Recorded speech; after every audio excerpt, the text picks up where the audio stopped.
네, 지난 시간에 이스라엘 백성들이 포로로 바벨론에 유다가 멸망해가지고 끌려갔다가 이제 1차 포로 귀환이 되어지는 그런 내용까지 했는데, 오늘은 이 바벨론에 이제 갔던 이 유대인들이 다시 2차로 이제 돌아오는 2차 포로 귀환에 대한 내용을 함께 보려고 합니다. 도표를 가지고 한번 지난 내용을 한번 살펴보도록 하겠습니다.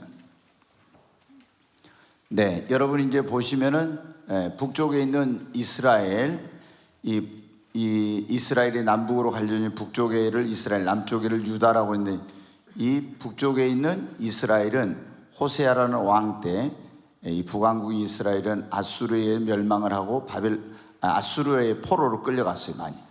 그리고 이제 쭉 이 남유다 제국은 계속됐는데, 시드기야 왕 때 바벨론에 의해서 이제 멸망을 합니다. 근데 1차 이렇게 침공을 받고, 또 1차에는 다니엘과 많은 사람들이 포로로 끌려가고, 2차에는 에스겔과 또 많은 사람들, 이 3차에 이제 남왕국이 결국에 멸망을 하고 포로로 끌려가는데, 그 포로로 끌려간 걸 도표를 한번 보겠습니다.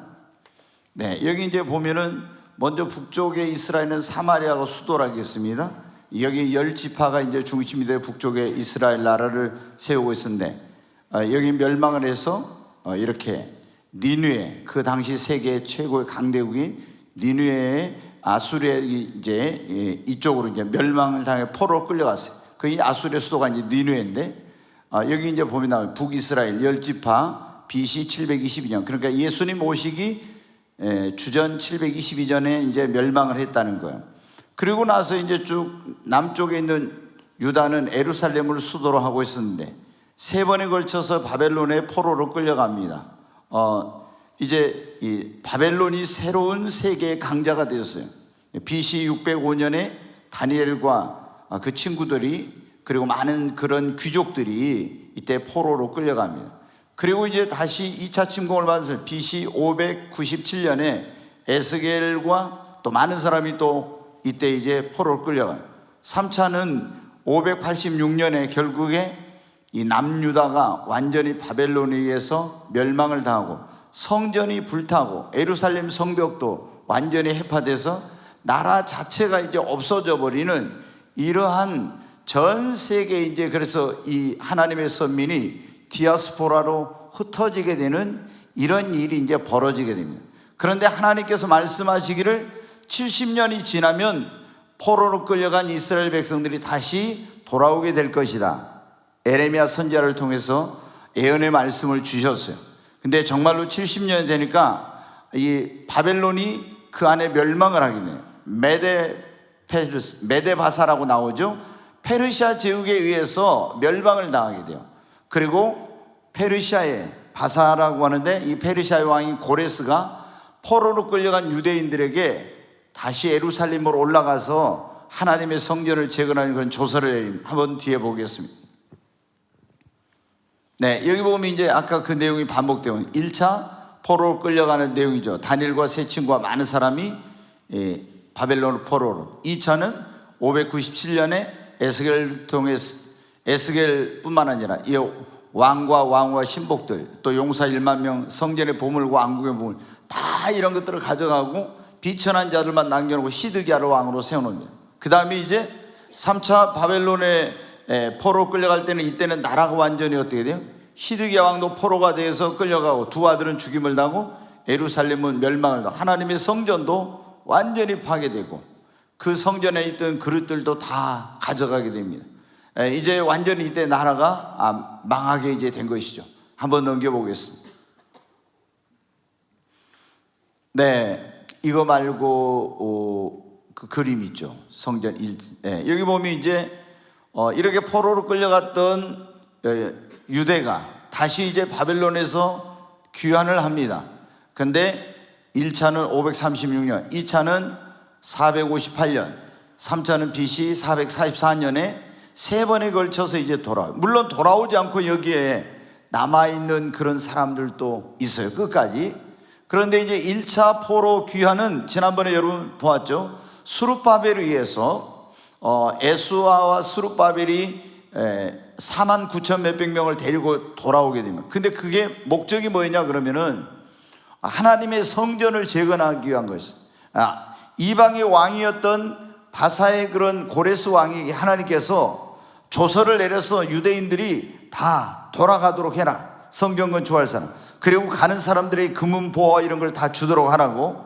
그래서 이제 이때 536년에 돌아오게 됩니다. 그리고 BC 458년에는 에스라라고 하는 학사 겸 제사장인 이 사람의 주도로 이제 돌아오게 돼요. 그 목적이 뭐냐? 신앙의 회복이에요. 신앙의 회복. 그리고 이제 3차는 느헤미야라고 하는 이제 그런 사람에 의해서 돌아오게 되는데, 이때는 예루살렘에 무너진 성벽을, 예루살렘 성전이 있고 성벽이 있죠. 이 성 밖에 성과 이 성벽을 재건하는 그런 일을 하는 목적을 가지고 이제 돌아오게 됩니다. 다시 도표를 넘겨보겠습니다.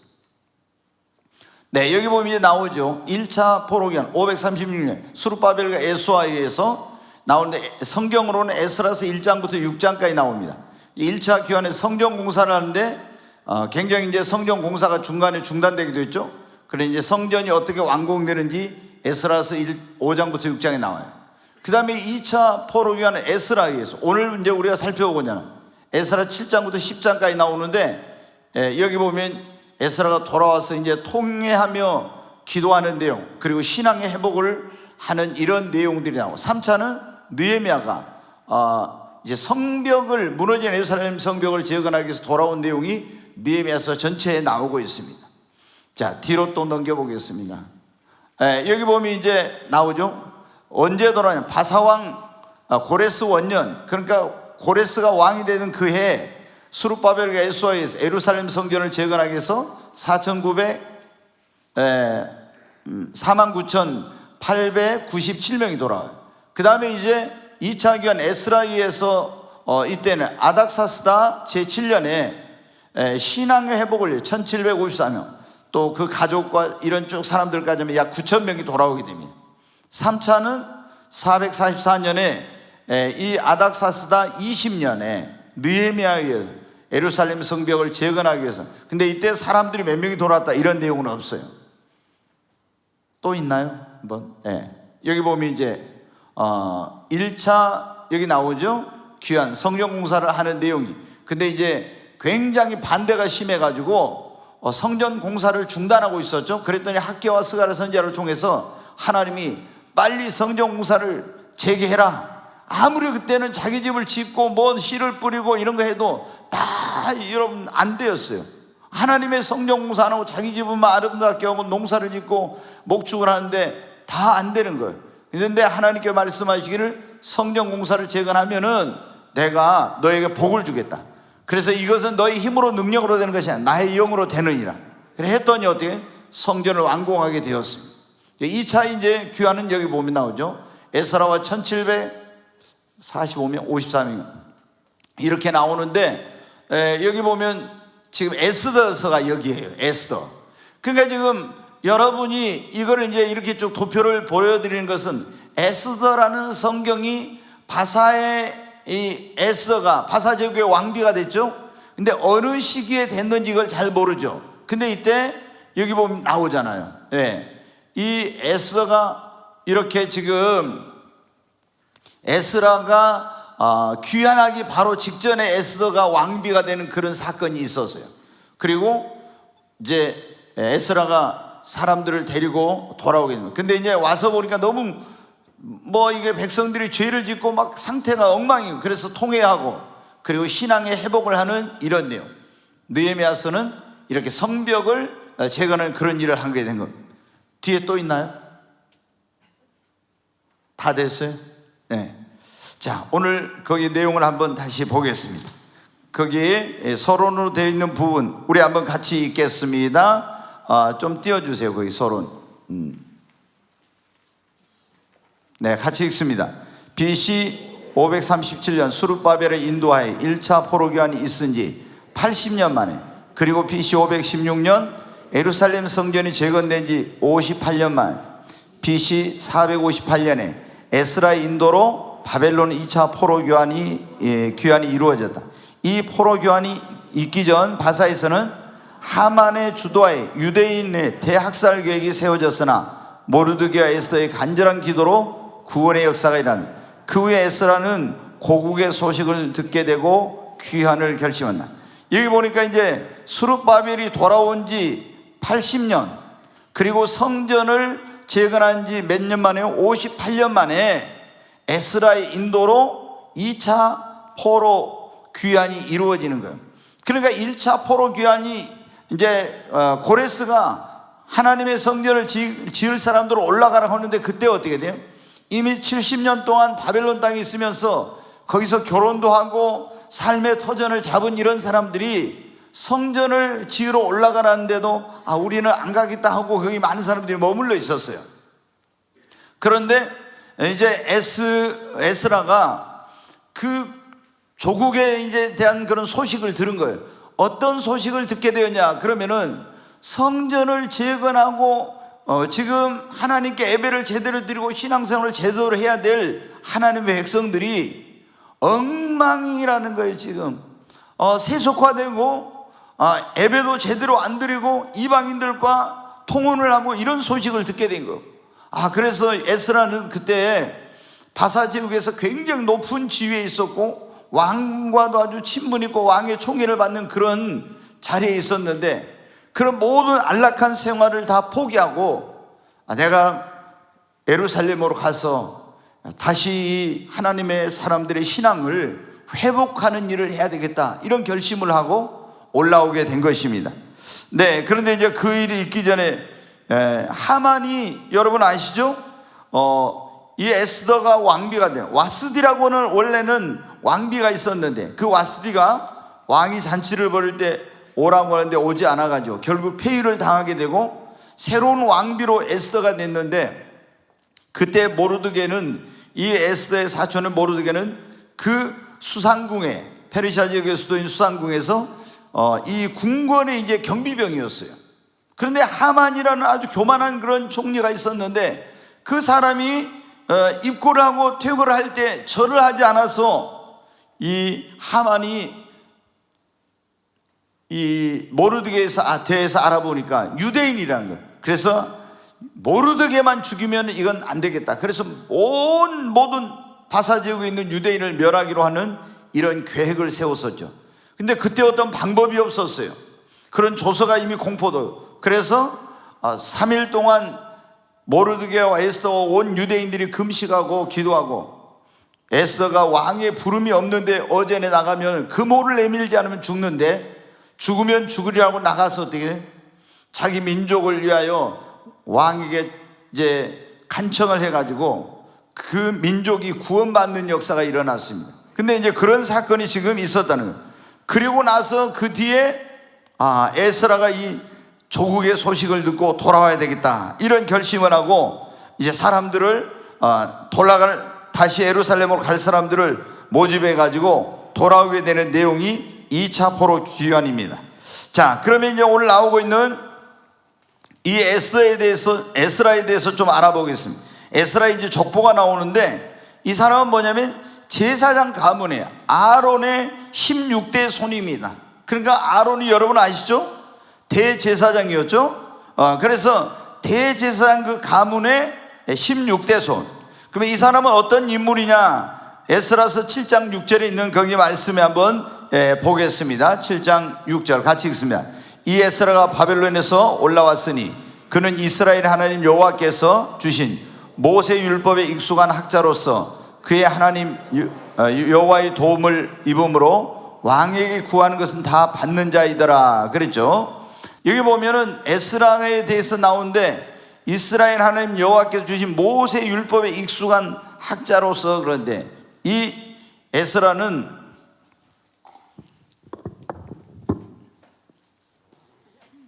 학자예요. 그 다음에 뭐냐면 이 사람은 아론의 후손이니까 뭐예요? 제사장입니다. 그러니까 이 사람은 굉장히 지식이 많은 사람이에요. 지식. 그 다음에 이 사람은 경건한 그런 사람이었어요. 근데 우리가 하나님의 종들도 어떤 사람들은 공부를 많이 해가지고 굉장히 어떤 지식이 많아요. 지성이 뛰어난 그런 사람이 있습니다. 그런데 이제 신학대학의 교수들 같은 경우 보면요, 박사 중에서 가장 어려운 박사가 신학 박사라고 그렇게 하거든요. 그런데 이 신학 박사인 목사님들을 보면은 정말 지식이 보통이 아니라 대단해요. 철학은 기본적으로 공부를 해야 돼, 대부분. 그러니까 철학도 어려운데 그걸 하고 신학을 하니까 얼마나 이 학문이 어려운지 몰라요. 그래서 대단합니다. 정말 정통적으로 공부를 한 사람들은. 근데 이렇게 지식이 많은 사람들이 보면 어때요? 경건한 영성이 부족한 사람이 많아요. 그러니까 우리가 보면 어떤 사람은 영성은 뛰어난데 지성이 부족해, 지식이. 또 어떤 사람은 지식은 뛰어난데 영성이 부족한 이런 사람이 있어요. 근데 이 지금 하나님의 종인 에스라는 영성과 지성 다 뛰어난 사람. 우리가 예수님을 믿는 사람들도 여러분 어때요? 무조건 기도만 많이 하고 성령 충만하고 열심만 있으면 안 돼요. 왜냐하면 성경에 보면 내 백성이 뭐가 없으면 망한다? 지식이 없으면. 그러니까 열심히는 하는데 성경에 대한 지식, 하나님에 대한 것, 예수님에 대한 것 이런 걸 모르는 사람들이 어디에 빠지냐? 이단에 빠지는 거예요. 여러분 신천지나 이런 데 빠진 사람들 보면 교회 안에서 열심히 안 한 사람들이 빠진 게 아니라 대부분 열심히 있는 사람들이 빠져요. 왜 그런데 그게 빠지냐? 그러면은 영적으로 채워지지 못하니까 막 여기저기 찾아다니다. 아니면 근데 가장 중요한 것은 지식이 없어서 그런 거예요.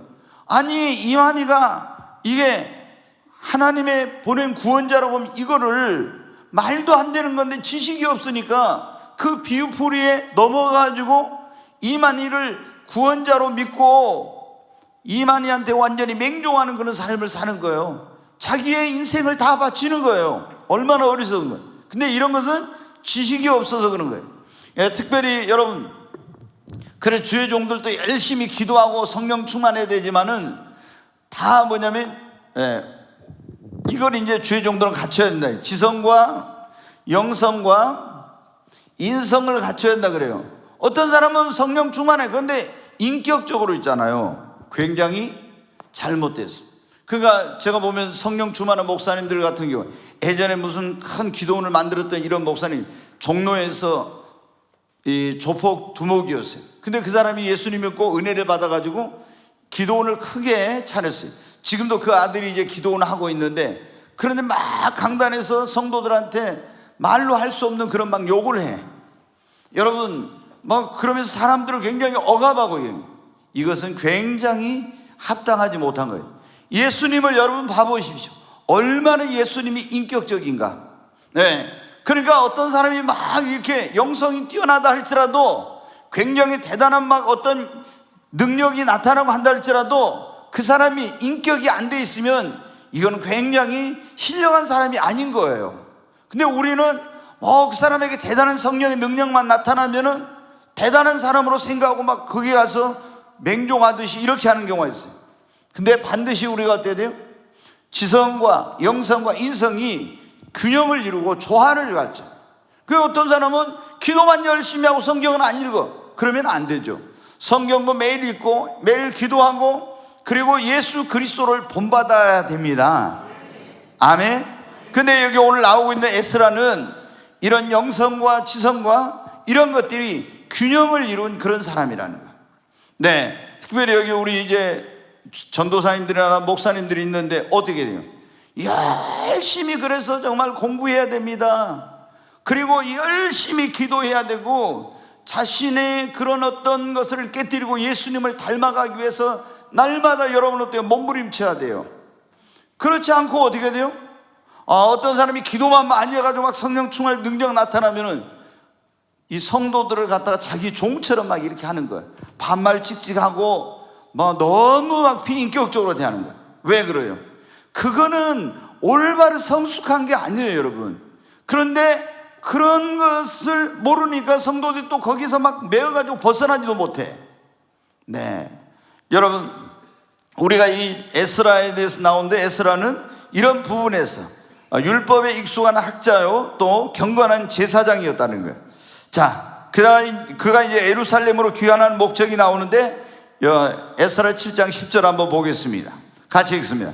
에스라가 여호와의 율법을 연구하여 준행하며 율례와 규례를 이스라엘에게 가르치기로 결심하였었더라. 여기 보니까 에스라가 이 바사 제국에서 예루살렘으로 귀환하는 목적이 있어요.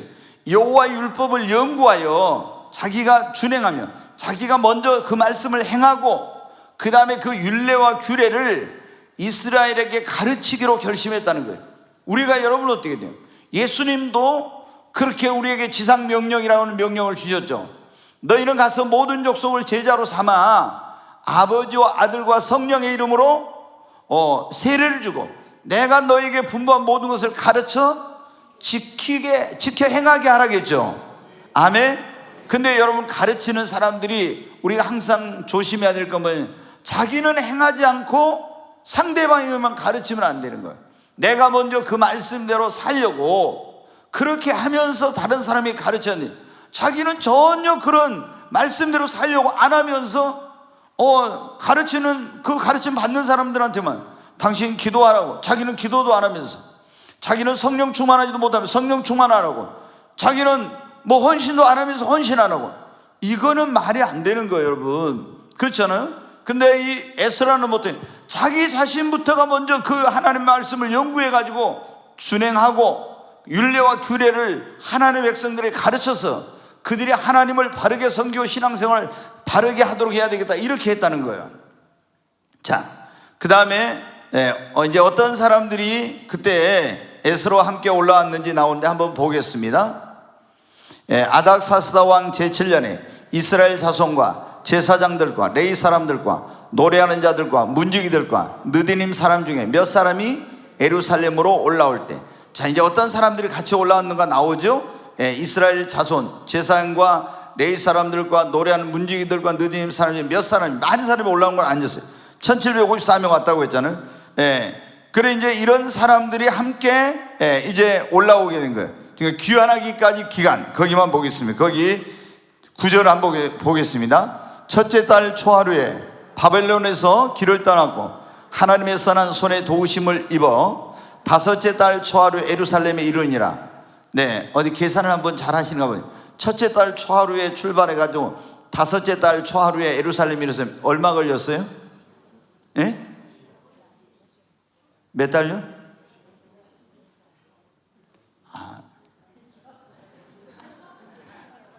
첫째 달 정월 초하루에 출발해갖고 5월 초하루에 도착했어요. 그럼 몇 개월 걸렸어요?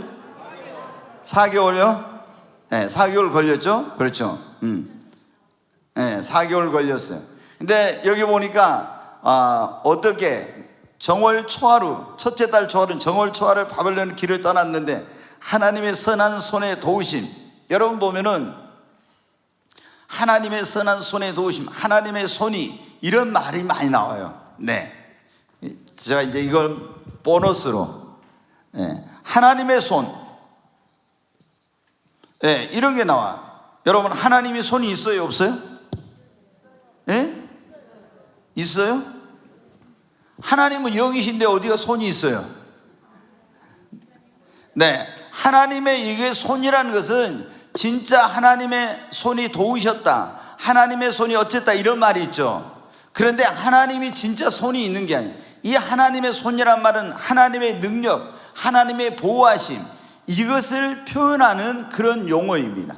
그래서 하나님의 손이 도왔다 그러면 하나님이 그분의 권능과 능력으로 보호하여 도와서, 이런 의미예요. 근데 우리가 잘못하면 하나님의 손이 도왔다면 너희가 내 손 안에 있습니다, 하나님 그랬잖아요. 그러면 이거는 하나님이 진짜 무슨 어디 손오공에 보면 여기 손에다 넣고 하는 그런 의미로서가 아니에요. 그렇죠? 하나님의 그 권능, 그분의 능력 안에 우리가 있다는 것입니다. 그래서 하나님이 도우셔서, 그 말씀은 다시 한번 띄워주세요. 하나님의 선한 손에 도우심을 입어, 그러니까 하나님의 권능과 능력에 도우심을 입어서 이 무사하게 이제 왔다는 거예요. 그 길이 굉장히 험한 길이에요. 성경에 보면 나오는데 제가 자세히 찾으면 이게 막 강도와 도적과 이런 적군과 위험들이 엄청나게 많은 그 4개월을 가는데 거기에는 사막이 있고 강도 있고 산도 있고 강도와 도적과 이런 적군과 많은 위험들이 도사리고 있는 거예요. 근데 그 위험한 길을 어떻게 하냐? 하나님의 선한 손에 도우심을 입어서 왔습니다. 네, 우리가 사망의 음침한 골짜기로 다닐지라도 다윗이 말한 것처럼 해를 두려워하지 않는 것은 주께서 나와 함께 하심이라. 하나님이 우리와 함께 하시면 사망의 음침한 골짜기를 다닐지라도 두려워할 필요가 없는 것입니다. 네, 그 이제 에스라에 대해서 쭉 했는데, 그럼 포로 귀환을 위한 준비를 했어요. 2차. 조금 전에 여러분 말씀드린 1차 포로 귀환에는 고레스 왕 원년에 고레스가 조서를 내려가지고 수르바벨과 에스와의 그 주도로 49,000명이 넘는 사람이 올라왔다 했죠. 근데 이 2차 포로 귀환은 그로부터 80년이 지나서 아닥사스다 왕 제7년에 아닥사스다라는 그 왕이 조서를 내렸어요. 그런데 이 조서는 그냥 내린 게 아니라 1차 고레스 왕 그 조서를 내릴 때는요, 하나님이 고레스에게 말씀을 하셔요. 직접 너 조서를 써서 공포해서 유대인들 가운데서 하나님의 성전을 재건할 사람 다 올라가라, 이렇게. 그래서 고레스 왕이 조서를 쓴 거예요. 그런데 이 아닥사스다 왕은 어떻게 했냐, 에스라가 가서 부탁을 했어요. 제가 하나님의 가서 백성들을 하나님의 율법을 연구하고 율례와 규례를 가르치고자 하면 제가 예루살렘으로 올라가려고 합니다. 그 같이 갈 사람들을 같이 갈 수 있게 조서를 좀 써주세요. 그랬더니 이 왕이 조서를 써가지고 공포를 쫙 한 거예요. 그 내용이 이제 거기 나오는 거예요. 포로 귀환을 허락한 내용이 나오는데, 거기 아닥사스 왕이 내린 조서의 내용이 나와요. 11절부터 한번 거기 잠깐 보겠습니다. 여호와의 계명의 말씀과 이스라엘에 주신 율례 학자요 학자 겸 제사장인 에스라에게 아닥사스 왕이 내린 조서의 초본은 아래와 같으냐. 이제 조서를 이렇게 내렸다는, 한번 보겠습니다. 모든 왕의 왕 아닥사스는 하늘의 하나님의 율법에 완전한 학자 겸 제사장 에스라에게 조서를 내리는 우리나라에 있는 이스라엘 백성과 그들 제사장들과 레위 사람들 중에 예루살렘으로 올라갈 뜻이 있는 자는 누구든지 너와 함께 갈자. 올라가고 싶은 사람 다 가라고 이제 조서를 내린 거예요. 계속 보겠습니다. 너는 내 손에 있는 내 하나님의 율법을 따라 유다와 예루살렘의 형편을 살피기 위하여 왕과 7 자문관의 보냄을 받았으니, 왕과 자문관들이 예루살렘에 거하는 이스라엘 하나님께 성심으로 드리는 은금을 가져가고, 은금도 다 가져가래요. 그러니까 여러분 여기 보면 이제 귀환에 필요한 모든 뭐를 해요? 재정을 다 지원해줘. 지난번에도 제가 말씀드렸죠. 우리가 하나님의 일을 하면 하나님께서 그분의 뜻대로 순종하면 거기에 필요한 모든 물질을 주십니다. 필요한 사람을 보내주십니다. 능력과 은사도 여러분 하나님이 우리에게 허락해 주십니다. 그러니까 하나님이 어떤 일을 하라는데 저는 능력이 없어서 돈 없어서 못합니다, 이렇게만 안 된다는 거예요. 가장 중요한 것은 이것이 하나님의 뜻이냐 아니냐. 어떤 사람들은 하나님의 뜻이 아닌 어떤 것을 계획을 세워놓고요, 막 하나님께 막 이걸 이루어 달라고 해요. 그러면 이루어지지 않습니다. 그리고 그것이 이루어진다고 해도 진정한 우리에게 축복이 되지 못해요. 그래서 우리가 뭘 하든지 가장 중요한 건, 기도할 때도 마찬가지야. 어떤 사역, 아니면 우리가 무슨 어떤 사업이라고 합시다. 뭔가 어떤 우리가 프로젝트를 해. 이런 모든 것들을 할 때 이게 하나님의 뜻이냐 아니냐가 중요한 거예요. 우리는 자기가 어떤 목회 사역에 부름받지도 않는데 목사 되겠다 해갖고 하나님 막 이렇게 어떻게 해주세요 막 이렇게 하면은 하나님 도와주시겠어요? 아니에요. 그러니까 우리가 어떤 무슨 사업을 할 때도 마찬가지예요. 내가 내 마음대로 결정하는, 하나님 앞에 이 사업이 합당한 것인지 먼저 하나님의 뜻을 분별하고, 그리고 이게 하나님의 그런 뜻이 합당하다고 하면은, 그러면 또 어떻게 해요? 무조건 바로 시작한 게 아니에요. 언제 해야 됩니까? 어디서 해야 됩니까? 이런 걸 구체적으로 물어봐야 돼요. 근데 우리가 보면요, 하나님 저 사업하고 하나님께서 사인을 주셔서 하라고. 그러면요, 언제 어디서 어떻게 해야 될지 이런 건 안 물어보고 무조건 막 시작해. 그러다가 안 되는 거예요. 지금 하라고 했어도 아직은 시기가 안 될 수도 있거든요. 그러면 하나님의 그 때를 또 분별해야 되는데, 얼마나 우리가, 그러니까 하나님 앞에 어떤 우리가 뭔가를 하려고 할 때, 내 인생에 뭔가를 하려고 할 때 구체적으로 여러분 묻고 기도하고 인도함을 받아야 됩니다. 아멘. 네. 자, 거기 보면은 강서편 관리들에게도 이제 모든 그런 것을 공급하고 도와주라고 하는 거예요. 거기 한번 보겠습니다. 21절부터. 네, 나 곧 아닥사스 왕이 유브라데 강 건너편 모든 창고지기에게 조서를 내려 이르기를 하늘의 하나님의 율법 학자 겸 제사장 에스라가 물은 너희에게 구하는 것을 신속히 시행하라. 신속히. 그게 보니까 하나님께서 정말 이 이방 왕이잖아요. 아닥사스 왕은 하나님을 믿는 사람이 아니잖아요. 그런데 하나님께서 이방 왕의 마음을 움직여 가지고 하나님의 일을 하고자 하는 사람을 돕도록 역사하십니다. 다 이게 보면, 그러니까 우리가 그 사람 교회도 안 다녀, 예수도 안 믿어. 그런데 우리가 어떨 때 보면 어떻게 돼요? 그 교회도 안 다니고 예수도 안 믿는 사람이 우리를 도와주는 경우가 있어. 어떻게 이렇게 하는 거예요? 저 사람 참 마음이 좋았어. 하나님이 그에게 돕도록 역사를 하신 겁니다. 네. 그 다음에 이제 거기 보면은 4번에 성직자의 세금 면제가 나오는데 한번 같이 한번 보겠습니다.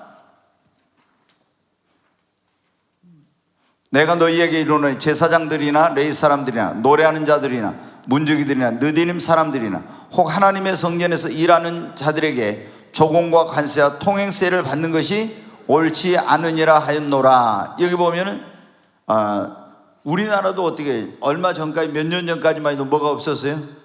종교인 과세라는 게 없었어요. 종교인 과세. 종교인들은 비과세였어요. 그런데 지금은 어떻게 돼요? 다 이제 목회자들뿐만 아니라 이제 스님들도 신부님들도 다 뭐를 내도록 됐냐? 세금을 내도록 그렇게 이제 했어요. 종교인 과세라고 해갖고 세금. 네. 그걸 이제 세금을 내요. 그래서 매년 우리도 그 세무서에 이제 그 보고를 하고 세금을 내고, 그래서 이제 제가 오늘 오전에 말씀드렸죠. 지금 우리가 기부금 그걸 이제 그 납입한 거를 제출하는 그런 때인데, 그래서 이제 그 수년 전부터는 교회 기부금 영수증 발행한 목록, 또 그런 교회 재정 이런 것들을 5년간 의무적으로 다 그걸 보관하고 비치해 놓도록 돼 있어요.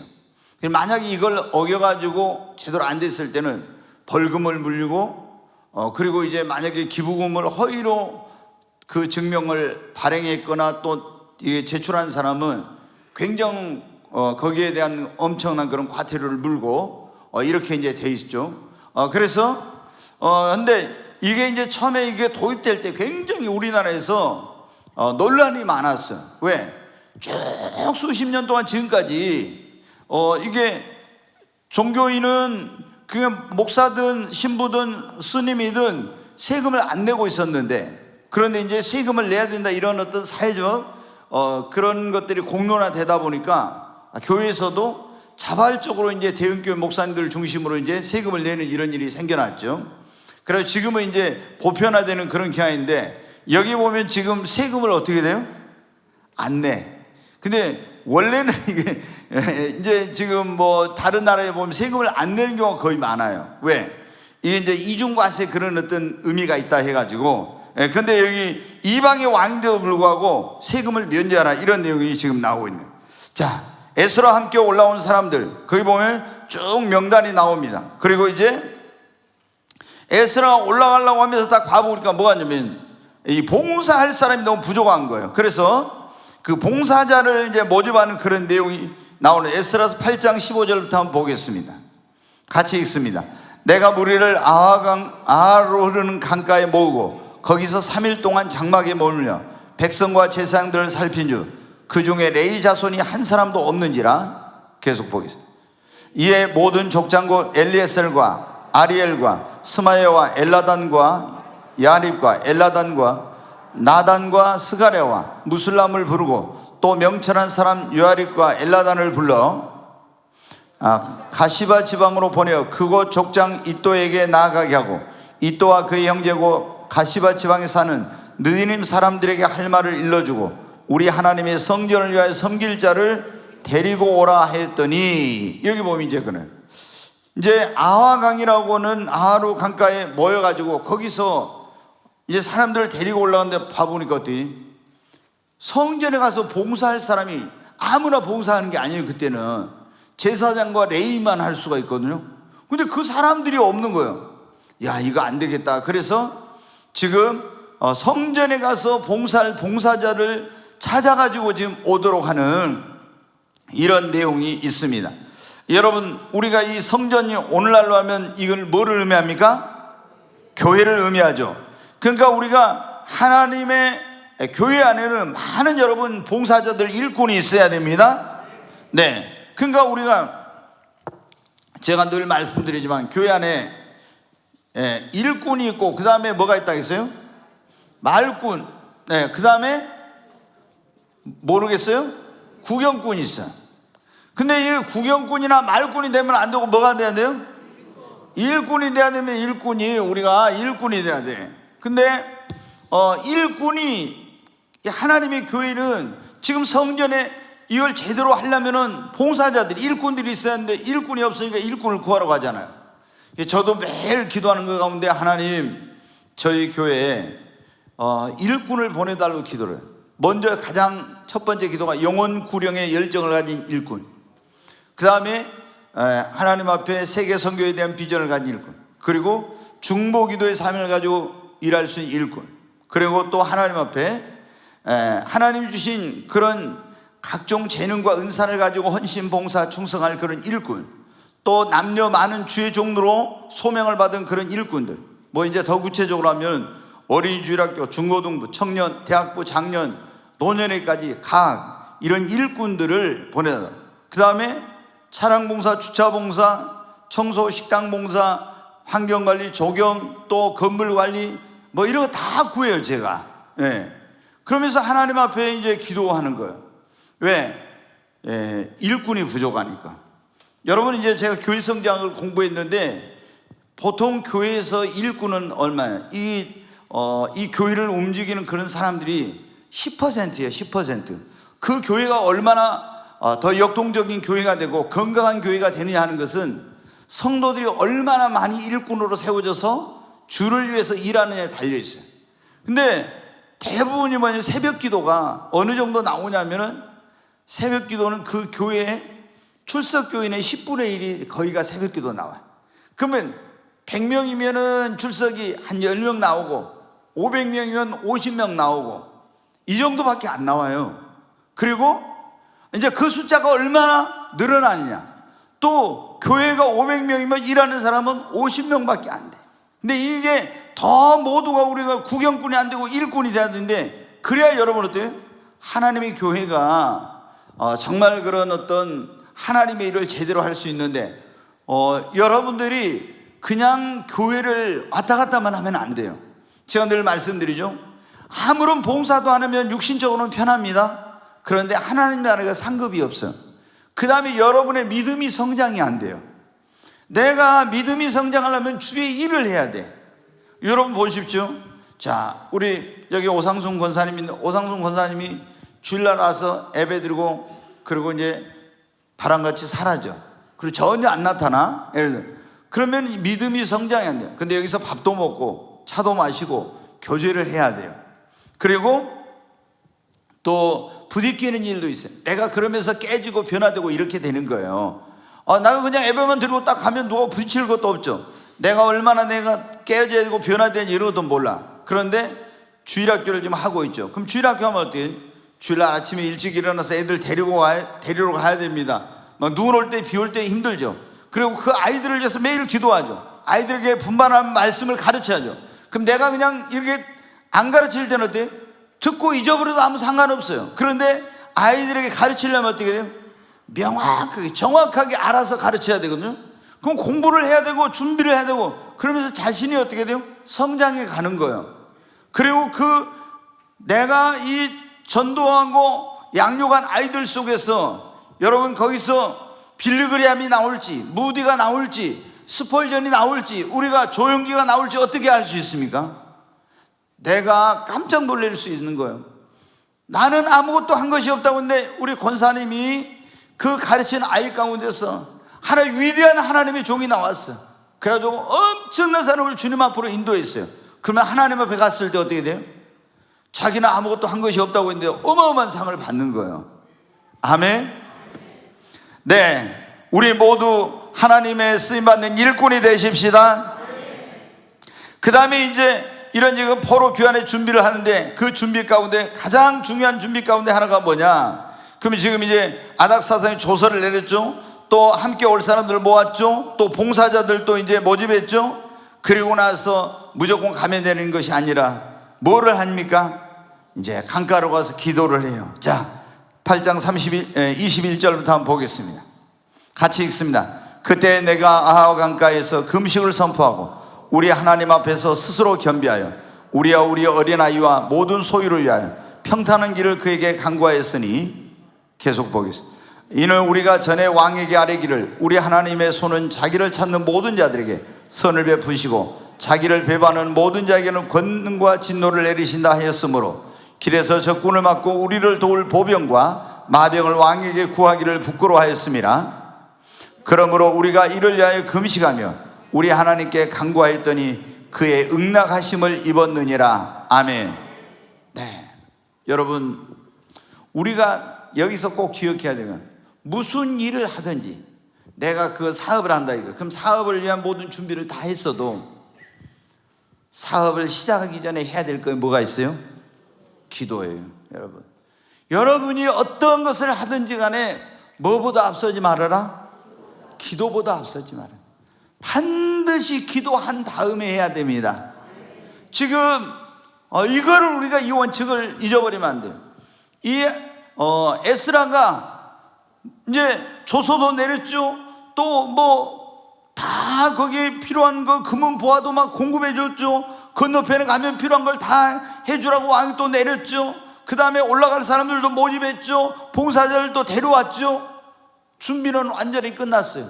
가자? 아니에요. 뭐를 합니까? 기도예요. 아하로 강가로 가서 거기서 금식을 선포하고 기도해요. 금식을 선포하고 기도해. 그러니까 우리가 뭘 하든지 기도보다 먼저 해서는 안 돼요. 여러분, 우리가 기도 없이 하는 것은 내 힘으로 내 능력으로 하는 거야. 그러니까 실패해. 그러나 기도하면은 하나님이 도우십니다. 네, 그래서 여러분이 뭘 하든지 반드시 먼저 기도로 시작하시기를 바랍니다. 근데 다시 한번 거기 보세요. 21절 한번 보세요. 보여주세요. 거기 보면은 금식을 선포하고 우리 하나님 앞에 스스로 겸비하여 우리와 우리 어린아이와 우리 소유를 위하여 모든 소유를 평탄한 길을 그에게 간구했다겠죠. 여기 보면 하나님 앞에 순조로운 귀환을 위해 하나님의 도우심을 위해서 금식하며 겸비하며 간절히 하나님께 여러분 기도했습니다. 그리고 22절 거기 한번 보겠습니다. 거기 보면은 이는 전에 왕에게 이르기를 우리 하나님의 손은 자기를 찾는 자들의 선을 베푸 자기를 배반하는 자를 모든 자를 권능과 진노를 내리신다 했으며 길에서 적군을 막고 우리를 도울 보병과 마병을 왕에게 구하기를 부끄러워했다. 왕에게 가서 에스라는 우리가 올라가려는데 폐하 우리에게 이 보병과 마병을 좀 붙여주세요. 그 길이 너무 위험한 길이면 이렇게 할 수도 있지만 이 사람은 항상 어떻게 말했다는 거예요? 우리 하나님은 우리가 기도하면 다 들어주시고 도와주신다고. 평상시 이렇게 했는데 아니 그 길 간다고 왕에 가서 보병과 마병 위험하다고 붙여주라고 하면은 좀 이건 부끄러운 거라. 그래서 이제 그거 안 하고 그냥 근데 어떤 일을 만날지 모르니까 하나님의 도우심이 있어야 되니까 하나님께 금식하면서 뭐 했어요? 기도했다는 거예요. 아멘. 네, 우리가 무엇을 하든지 계획을 세운 일들이 순조롭게 이루어지고 그 길이 평탄하게 되려면 반드시 먼저 뭐 하라고요? 기도해야 됩니다. 아멘. 네, 거기 보면 이제 성전에 드릴 예물을 준비하다 그랬는데 하나님의 일을 하고자 하면 하나님이 거기에 필요한 모든 것을 공급해 주시는 것입니다. 자, 뒤로 넘기겠습니다. 에스라가 예루살렘으로 이제 귀환을 해요. 네, 그런데 8장 31절 말씀 한번 같이 읽겠습니다. 첫째 달 12일에 우리가 아하강을 떠나 예루살렘으로 갈새 우리 하나님의 손이 우리를 도우사 대적과 길에 매복한 자의 손에서 건지시니라. 그럼 여기 보니까 어떻게 지금 첫째 달 12일에 그들이 이제 모아서 가지고 그 12일 12일 동안 머무르면서 거기서 어떻게 했어요? 아하강가에서 금식을 했어. 아마 10일 정도 한 것 같아요. 그리고 이제 떠나서 가는데, 예루살렘으로 가는데 우리 하나님의 손이 우리를 도우시니까 대적과 길에 매복한 자들의 손에서, 그 길에서 매복해서 그 해하려고 그런 사람들의 손에서 하나님이 그들을 어떻게 했어요? 건지셨습니다. 아멘. 근데 이것이 어떻게 이런 일이 일어났습니까? 먼저 뭐 했기 때문에? 기도했기 때문인 것입니다. 네, 여러분, 우리의 가는 길이 안전하고 우리의 소중한 것들을 잃어버리지 않고 이렇게 하려면 우리가 하나님 앞에 뭘 해야 됩니까? 기도해야 됩니다. 올 2024년도 이 한 해도 평탄한 길로 하나님께서 인도해 달라고, 그 가는 길에 하나님이 함께 해달라고 하면서 도움을 받으려면 여러분 기도해야 됩니다. 그들이 귀환한 후 이제 예루살렘으로 갔고 4개월 만에 왔죠. 제일 먼저 한 일이 뭔가 나옵니다. 8장 35절 같이 한번 보겠습니다. 사로잡혔던 자의 자손 곧 이방에서 돌아온 자들이 이스라엘의 하나님께 번제를 드렸네. 이스라엘 전체를 위한 수송아지가 12마리요 또 순양이 96마리요 어린 양이 77마리요 또 속죄제의 순염소가 12마리니 모두 여호와께 드린 번제물이라. 네, 여기 보면 이제 이들이 올라와 가지고 한 일이 뭐냐면, 첫 번째는 속죄제라는 걸 드렸어요.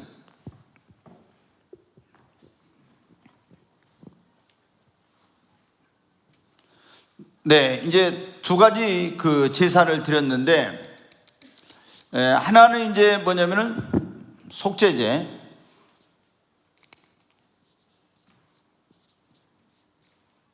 그리고 이제 또 하나는 번제라는 제사예요.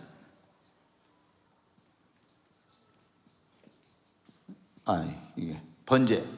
이게 속죄제는 여러분 속건제가 있고 속죄제가 있고 번제가 있고 화목제가 있고 이런 제사들이 있죠. 소제가 있고 중요한 5가지 제사가 레위기에 보면 나와요.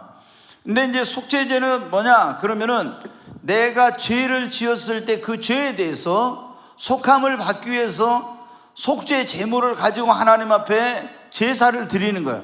그러면 죄를 용서받아. 구약시대는 우리가 죄를 지을 때마다 어떻게 돼요?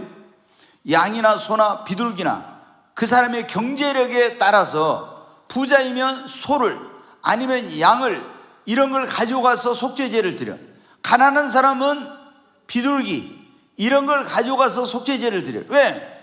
가난한데 어떻게 양이나 소를 드릴 수 있겠습니까? 그런데 반드시 그걸 잡아가지고 속죄제를 드림으로 죄 사함을 받아요. 그런데 지금은 이게 필요가 없어요. 이런 속죄 제사가 필요 없어요. 왜?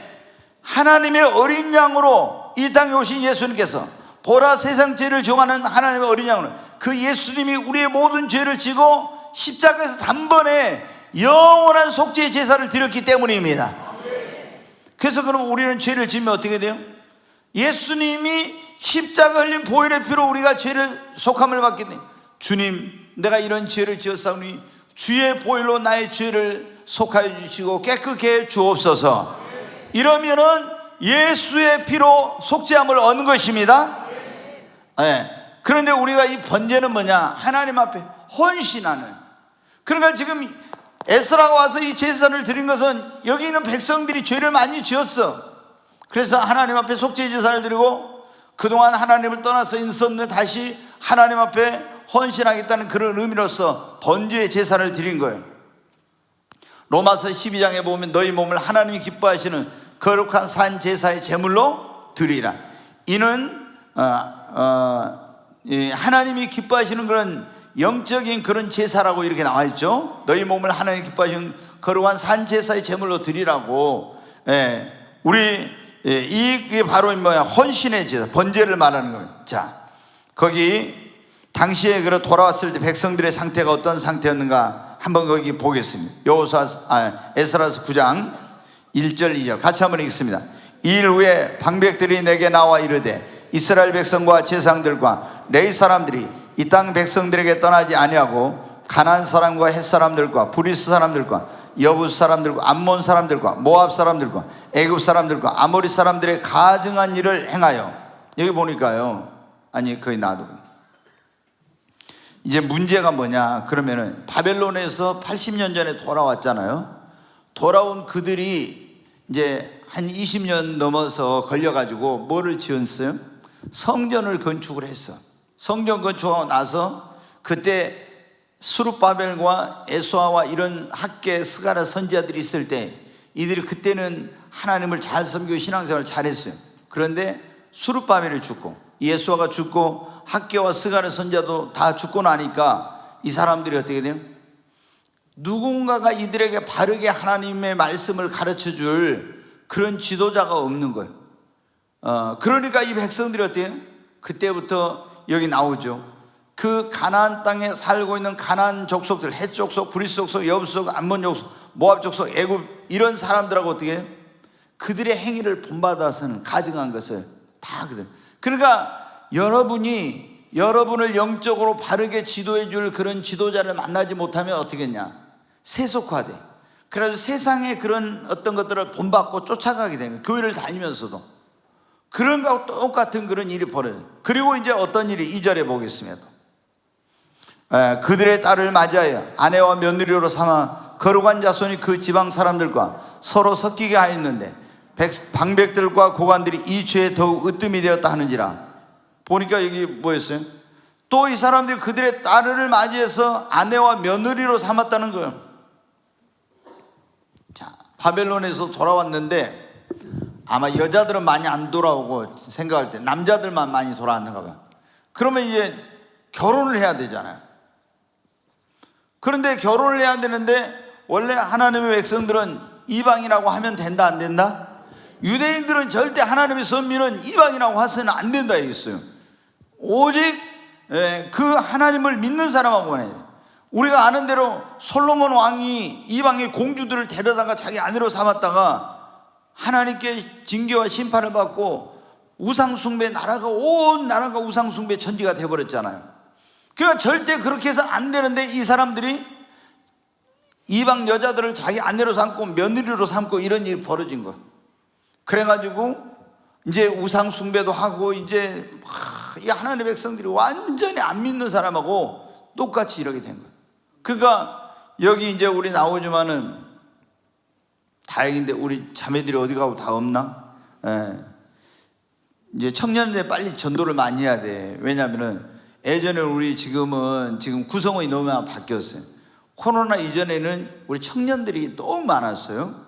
굉장히 많았어요. 근데 지금 보면 청년들이 너무 부족해가지고 청년대가 차이나니까 눈을 이렇게 막 해야 되네. 예전에는 아예 청년들이 이렇게 빽빽 했잖아요. 이렇게. 근데 청년부 우리 목사님은 금식을 죽어라 해야 돼. 진짜로요. 아니 정말로 웃을 얘기가 아니에요. 정말 엄청나게 금식하고 기도해야 돼. 그러니까 제가 이제 항상 그런 얘기 하지만은 이제 아까 내가 하면서 그러지.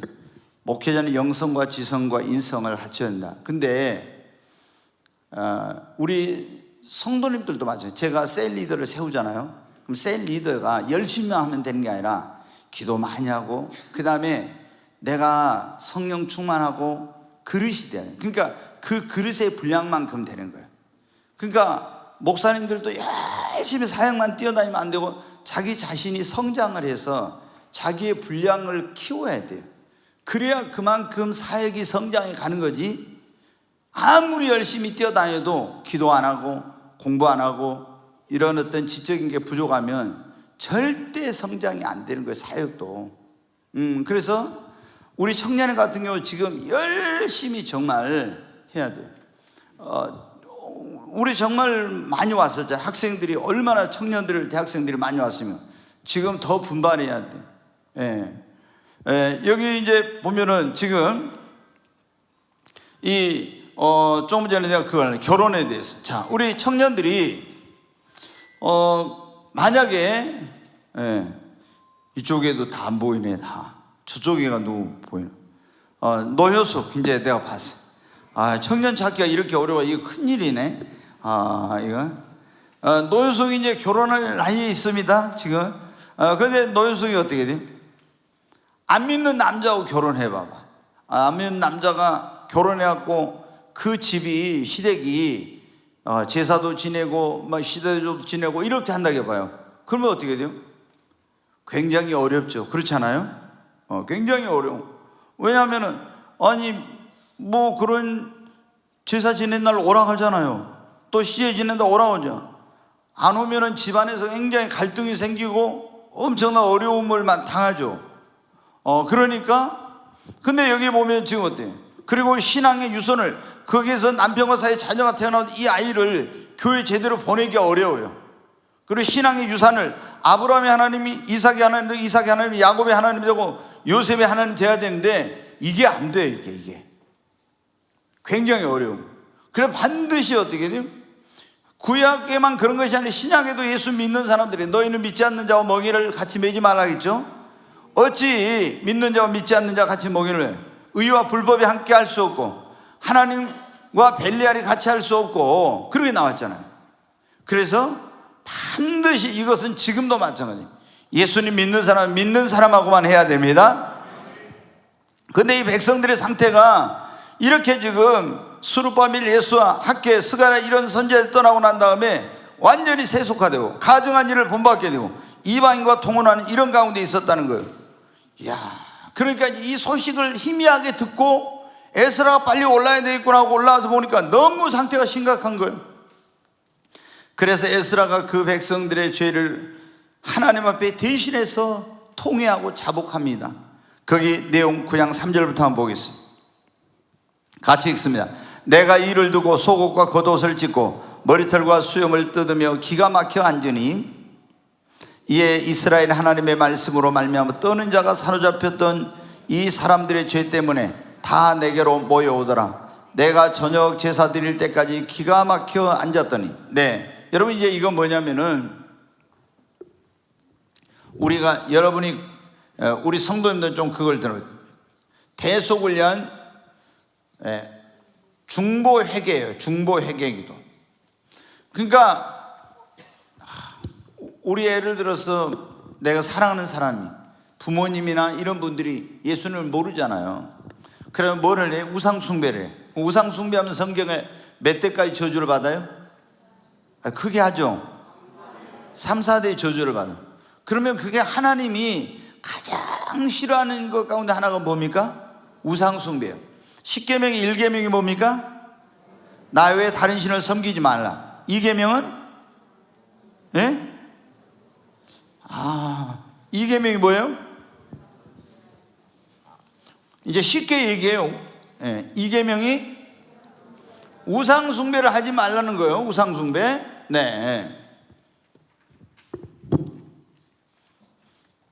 우리가 여러분 보면 1계명은 나 외에 다른 신을 섬기지 말아라. 우리가 경배의 대상이 누구인가? 이걸 가르쳐줘. 우리는 오직 살아계신 여호와 하나님 한 분만을 우리의 하나님으로 믿고 섬겨야 됩니다. 자, 제2계명. 2계명은 하늘에 있는 것이나 땅에 있는 것, 땅 아래에 있는 것의 형상을 만들지 말고 그것들을 위하여 절하지 말아라. 그렇죠? 이거를 우리가 다른 말로 하면 뭐라고요? 우상 숭배하지 말아라. 근데 이게 보니까 하늘에 있는 거, 1월 성신을 말하는 게 해와 달과 별과 이런 것들을 숭배하는 사람들 말. 그 다음에 땅에 있는 거, 그 다음에 땅 아래에 있는 거, 물 속에 있는 것이나 땅 아래에 있는 이런 것들을 뭐 하지 마라. 형상을 만들어 가지고 섬기거나 절하지 말으라는 거예요. 이것은 여러분 잘 기억해요. 여기 제1계명은 우리가 섬겨야 될 경배의 대상이 누구인가? 하나님이다. 그리고 이 계명은 그 하나님을 어떻게 우리가 섬겨야 될 것인가? 그것은 형상을 만들어서 섬기지 말라는 거예요. 그러니까 우리가 여러분 천주교에 보면 뭔 상이 만들었어요? 많이?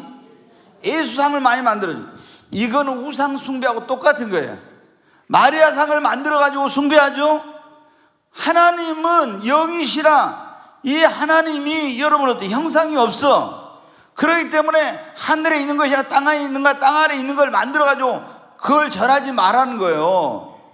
이건 하나님을 경배하는 방법. 경배의 대상은 여호와 하나님인데 그 하나님을 어떻게 경배하냐? 우리가 어떤 이런 걸 만들어가지고 영과 진리로 하나님을 섬기라는 것입니다. 자, 근데 이 사람들이 이렇게 하고 있어서 얼마나 자기가, 자, 그래서 대신해서 중보, 그들을 위해서 회개 기도를 했어요. 우리 아들이 어떤 큰 죄를 지었다 그러면 부모인 내가 어떻게 돼요? 이 아들의 죄를 대신 끌어안고 회개하는 거예요. 아멘. 부모님이 죄를 지었으면 자녀들이 그 부모의 죄를, 내 남편이 하나님의 이름을 막 욕하고 막 하나님 앞에 이런 망령된 죄를 짓고 이러면 어때? 내가 그 남편의 죄를 끌어안고 내 죄를 여기면서 하나님 앞에 회개하는 거예요. 이렇게 그래야 하나님의 진노가 거기에 임하지 않거든요. 그게 에스라가 이걸 했다는 겁니다. 자, 빨리 이제 마치겠습니다. 에스라의 개혁운동. 이제 에스라가 개혁운동을 하기로 해요. 신앙의 개혁운동. 우리가 여러 가지 요즘 정치 개혁 이런 말들을 많이 하는데 가장 중요한 것은 신앙의 개혁이에요. 그래서 이제 이런 그 하나님의 그런 어떤 앞에 합당하지 못한 이런 것들을 다 청산하고 다시 신앙을 개혁하기로 한 것. 자, 우리가